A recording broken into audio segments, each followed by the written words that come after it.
Assalamualaikum warahmatullahi wabarakatuh.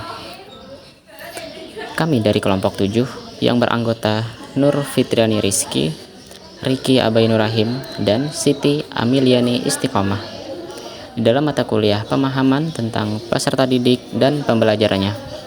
Nah, jadi di dalam pembahasan kami kali ini kami akan mendiskusikan hasil diskusi yang telah kami peroleh sebelumnya.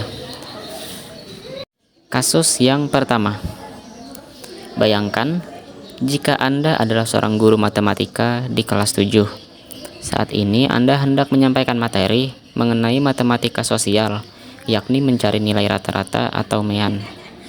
Nah, untuk memudahkan peserta didik dalam memahami pembelajaran, Anda mencoba untuk membuat urutan atau langkah-langkah yang perlu diikuti oleh peserta didik agar dapat mencari nilai rata-rata pada sebuah soal. Anda meminta kepada peserta didik untuk mengerjakan soal yang Anda berikan. Hasilnya, peserta didik mampu mengerjakan dengan benar sesuai dengan langkah yang telah Anda siapkan.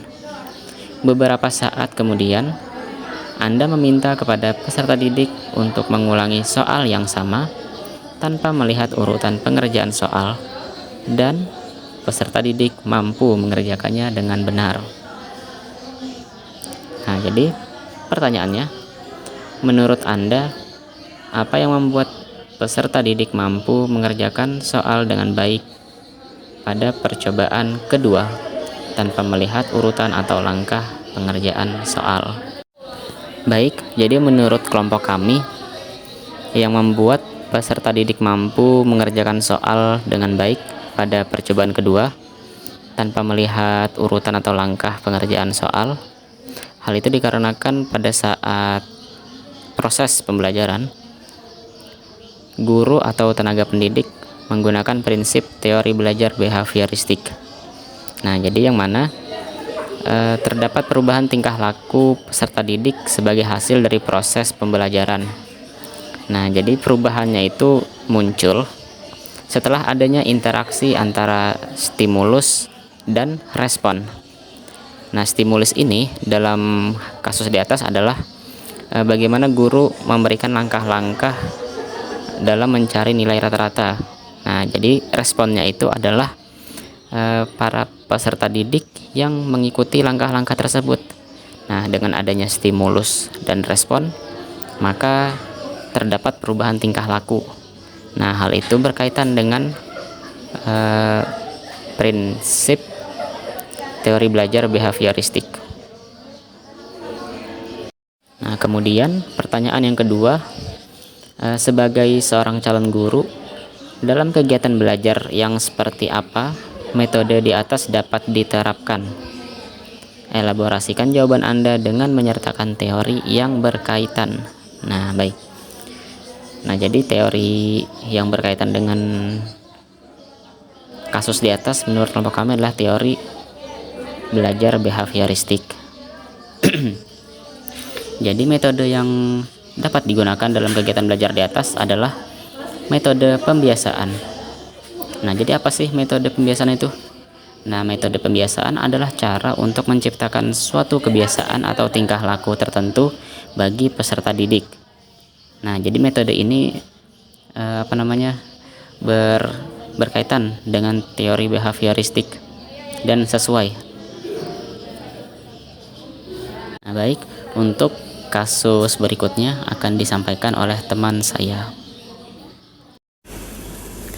Oke, untuk kasus kedua yaitu Rina adalah seorang guru di kelas 1 SD. Sebagian besar peserta didiknya belum bisa berhitung dengan lancar. Rina sedang memikirkan cara yang sesuai untuk membantu setiap peserta didik menyelesaikan tantangan belajarnya. Kemudian, apa yang dapat Rina lakukan untuk membantu peserta didiknya sesuai dengan tahapan perkembangan usia? Jadi, menurut hasil diskusi kami, sebagai seorang guru, Rina perlu mempelajari dan memahami dengan baik tentang pertumbuhan dan perkembangan setiap peserta didik. Rina juga harus memperhatikan beberapa aspek perkembangan peserta didiknya seperti kesiapan peserta didik pada minat, gaya belajar, serta motivasi peserta didik saat melakukan proses pembelajaran agar Rina dapat menentukan metode serta media yang tepat untuk melakukan proses belajar mengajar kepada peserta didiknya. Yang mana dalam tahapan tersebut, maka hal yang dapat dilakukan Rina yaitu dengan membuat dan menyediakan media pembelajaran dengan menggunakan tanda-tanda, simbol, dan benda sebagai alat praktik atau media berhitung yang menarik peserta didiknya, sehingga dapat mempermudah peserta didik dalam memahami konsep berhitung, konsep matematika dasar, baik itu menghafal angka, berhitung, maupun mengelompokkan angka. Kemudian analisis yang kedua yaitu mengapa kamu menyarankan hal tersebut. Elaborasi jawaban Anda dengan menyertakan teori yang berkaitan. Menurut hasil diskusi kami yaitu karena menerapkan media pembelajaran untuk siswa SD harus dikonsep menjadi lebih mudah, menyenangkan, dan aplikatif. Sebab pada tahapan perkembangan pada usia 2-7 tahun termasuk dalam tahap perkembangan kognitif yang disebut dengan tahapan pra-operasional. Jadi pada tahapan perkembangan ini anak mulai berhitung dengan sederhana. Kasus 3. Made adalah seorang guru yang mengajar di salah satu sekolah negeri wilayah Bali. Ia mengampu mata pelajaran bahasa Indonesia. Ia hendak mengajarkan materi teks deskripsi pada peserta didiknya. Pada buku cetak yang menjadi paduannya saat mengajar terdapat beberapa contoh teks deskripsi menceritakan tentang bangunan-bangunan pencakar langit yang ada di ibu kota. Dengan memperhatikan latar belakang setiap peserta didiknya, Made pun mencoba untuk memberikan contoh berbeda.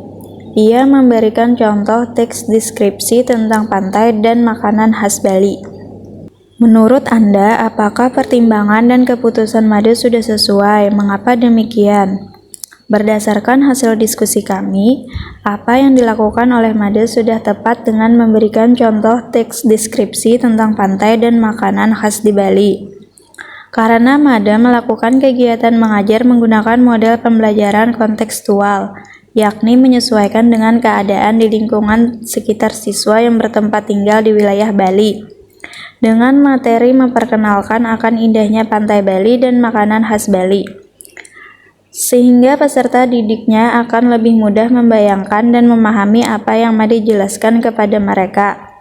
Made membantu peserta didiknya mendapatkan pengalaman bermakna yang mendalam dan dapat mengaitkan apa yang dipelajari dengan kehidupan nyata, yang mana hal tersebut akan membantu siswa lebih paham akan contoh teks deskripsi karena mengambil contoh terdekat yang ada di lingkungan siswa. Prinsip apa yang Made gunakan dalam kasus tersebut? Elaborasi jawaban Anda dengan menyertakan teori yang berkaitan. Berdasarkan hasil diskusi, prinsip yang Made gunakan dalam kasus tersebut adalah teori konstruktivisme. Karena dalam kasus ini, Made sebagai guru bahasa Indonesia menciptakan pembelajaran yang mencukupi bagi kebutuhan siswa dalam menalar. Diketahui sebelumnya bahwa lingkungan sangat menentukan terjadinya pembentukan respon. Artinya, guru harus bisa menciptakan lingkungan belajar yang mampu merespon siswa dengan cepat dan tepat. Sehingga langkah yang diambil oleh Made menurut kami menganut teori konstruktisme yang berdasarkan buku Psikologi Pendidikan oleh Sukatin yang menyatakan Piaget yang dikenal sebagai konstruktivis pertama menegaskan bahwa penekanannya teori konstruktivisme pada proses untuk menemukan teori atau pengetahuan yang dibangun dari kenyataan lapangan. Berdasarkan kutipan tersebut dapat dikatakan bahwa tindakan yang dilakukan membuat anak berperan aktif di dalamnya, mengembangkan pemahaman dan pembelajaran mereka sendiri, yakni dengan lingkungan sekitar siswa yang bertempat tinggal di wilayah Bali dengan bahan terbuka yang terkenal akan indahnya pantai Bali dan makanan khas Bali. Pengetahuan anak dapat berkembang apabila anak secara aktif berinteraksi dan menambah pemahaman melalui lingkungannya secara selaras. Sehingga kasus 3 ini sejalan dengan teori konstruktivisme. Demikianlah hasil presentasi dari kami. Terima kasih. Wassalamualaikum warahmatullahi wabarakatuh.